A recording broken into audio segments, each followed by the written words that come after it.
Ultimate Journey. This game was made for the NES in 1992. Players would play as the main character Mojavo, a Native American whose goal is to kill a sorcerer who committed a genocide against his people. The main gameplay gimmick was that Mojavo was able to transform into animals with different abilities. The game was far enough along that reviews were able to be published in magazines, when suddenly, and for no apparent reason, Bandai shelved the game. It's likely that the American setting of the game potentially was alienating to Japanese consumers, and that's why the game was cancelled. But more likely, it became untenable to release a brand new game on an obsolete piece of hardware, especially for the more niche audience they were after. Since there were review copies sent out, the game definitely existed in some form, but no traces of the game exist today.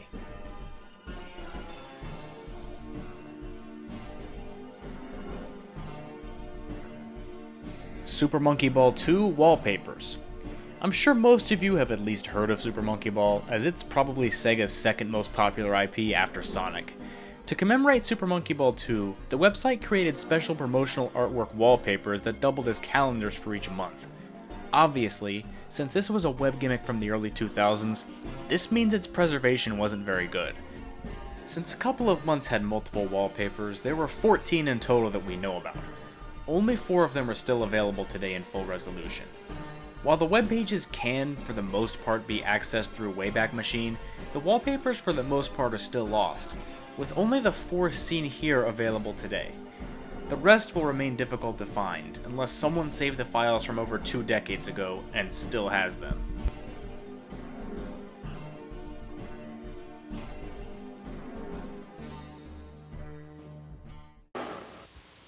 Next Sunday, Gary Coleman as you've never seen him before.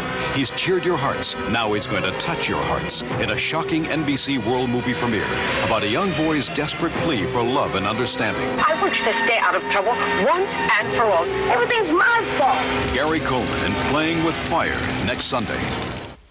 Playing with Fire. Playing with Fire was a TV movie from 1985 in which the main character, played by Gary Coleman, deals with his parents' divorce by committing arson, hence the name of the film. The film had a very negative critical reception as well as low ratings. Audiences didn't like the way the film dealt with serious issues and believed Coleman didn't do a good job portraying a character in a serious film, and being a child actor, this film might have put too much on his plate. NBC never aired the film in reruns and never released in any form in home media, aside from rumors that schools might have had copies of the film to use for educational purposes. But there's little to no evidence supporting that claim. Perhaps someone somewhere recorded the film, but the chances of that are slim to none.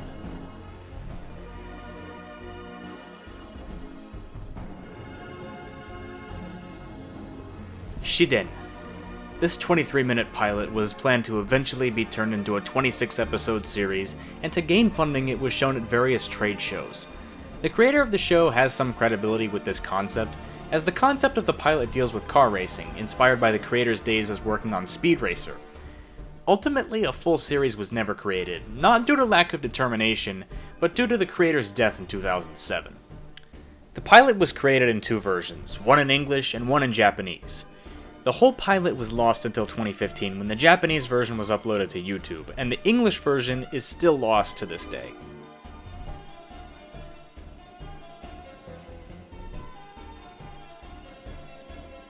Humpback Hop.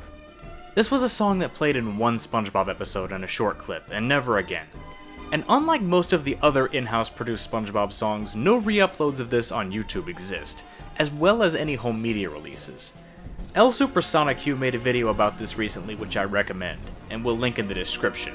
But the truth is, I've had my eye on this one for years. People have contacted the composer Theo Mondel to no avail, and due to the obscurity of the song, Nickelodeon might not even be aware of the song and the fact that they're the only person/company capable of making it public again. And due to their unwillingness/unknowingness, it will likely never become found, except for the slim chance someone remembers the URL to Mondel's old website, which forum users theorize could contain the whole song. I can take losing the topic cards and the phone and the punch bowl, but I was supposed to lead the bunny hop! This is a bunch of barnacles! I'm breaking in! Well, what do we have here? A burglar bunny. Why'd they do it, O'Malley? I don't know. It's probably how he gets his kicks.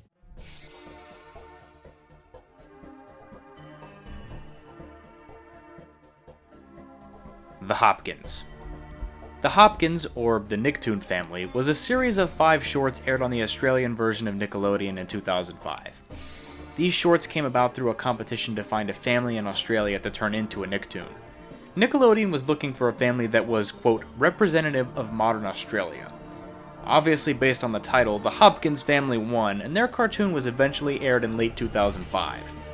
No footage or screenshots survived, however, and the only concrete information about the shorts was that they used a mix of 2D and 3D animation. All 5 of the shorts are completely lost, and the only piece of this miniseries that still survived is this one photo showing what each character looked like.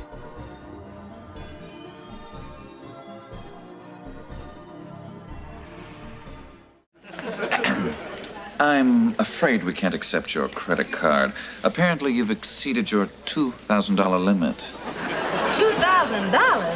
Oh, that's $2,000 per day. They say you can have it raised if your parents co-sign. Give me that. Claude's Crib. Claude's Crib was a sitcom that aired on USA Network in 1997. Claude Brooks co-created, was the executive producer for, and acted as the main character in this series. Claude's character, who obviously shares the same name in-universe, is a DJ who gets roped into being a landlord and taking over his grandmother's property after she dies. Not much is known about the show behind the scenes other than this, as it quietly aired many of its episodes in a short time before quickly being cancelled. The last 4 episodes of the show never even aired, most likely due to low ratings and the network wanting to cut its losses. As of now, the entire series is lost, aside from a few clips, with no full episodes surviving.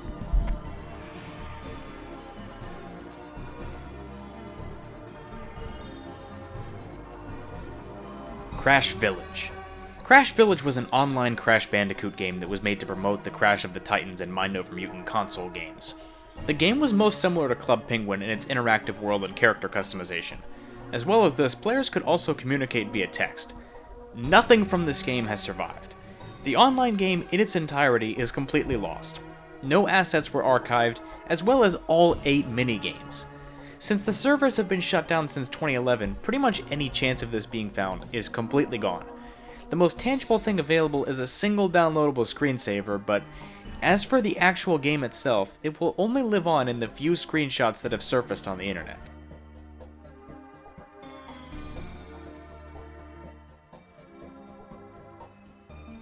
Gluco Boy.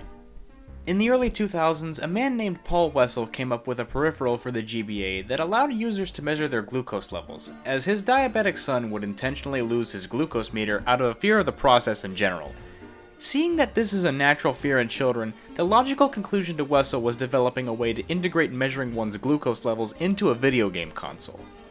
The product released in Australia in 2007, and came with a few minigames. Bayer eventually bought the company and produced a version for the DS. Because the original release in Australia was very limited, after the Bayer acquisition, they destroyed every unit that wasn't sold, meaning that only 2 Gluco Boys are still known to be in existence.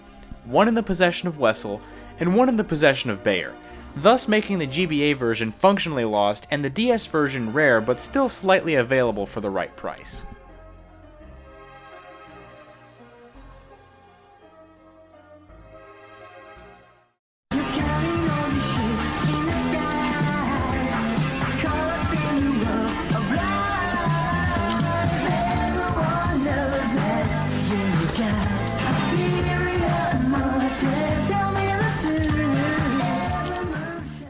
A while ago, a user submitted the 17-second clip you just heard to a site called What's That Song, and later on, one of the commenters on that original post uploaded it to YouTube. No one knows what song this is, and what its origin might be, and nothing outside of that 17 seconds has been uncovered. Various attempts at turning this into a more audible version have been uploaded to YouTube, and for whatever reason, there's always a picture of the same pink CD player attached. This song is likely from a TV broadcast, as one of the commenters points out how it uses a certain frequency that could only be from a TV broadcast. Various origins have been floated around, but nothing concrete. Perhaps this is from a commercial in some other part of the world. It's pretty ironic that for a song colloquially known as Everyone Knows That, no one seems to know very much about it.